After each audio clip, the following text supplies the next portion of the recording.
The war ends. President Roosevelt died from a stroke in April 1945. Americans were stunned, and businesses, theaters, traffic, and radio stations slowed to a halt. Less than a month later, there was a ray of hope when Germany surrendered, ending the war in Europe. People were celebrating because of the many husbands, brothers, and sons that were finally coming home. But unfortunately, the war in the Pacific was still raging. United States leaders were faced with a horrible decision whether or not they should invade Japan and end the war for good by using their new weapon, the atomic bomb. This difficult decision was in the hands of the new president, Harry S. Truman. The negative impacts an invasion could have on America would be thousands of deaths and possibly prolonging the war.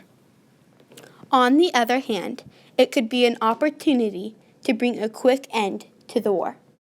Because of this, Truman decided to drop the bomb on Hiroshima, Japan.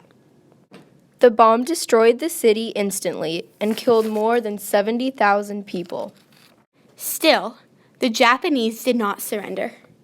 A few days later, Truman made the decision to drop a second bomb, this time on Nagasaki.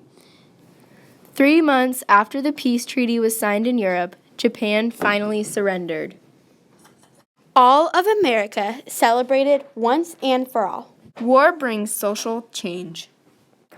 The social change the war brought was enormous, especially for the Puget Sound region.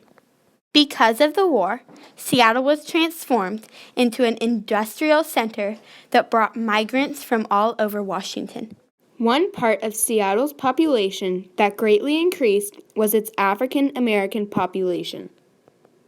It increased from 3,700 in 1940 to 30,000 in 1945. Unfortunately, many white people did not like the rising numbers of newcomers, and racial discrimination became a part of daily life for many.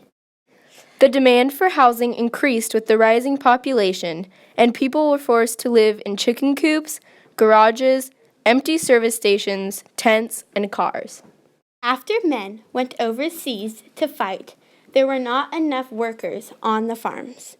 This led to the development of the Bracero program. The Bracero program allowed Mexican men to work in the United States as temporary farm laborers. Thousands of men were employed in the Northwest, and many more men came from southwestern states to join the program. Because of the Bracero program, a permanent Latino settlement was established in Washington. Although the work was needed, unfortunately, like other ethnic groups before them, Latinos faced much discrimination. The end! Thanks for watching!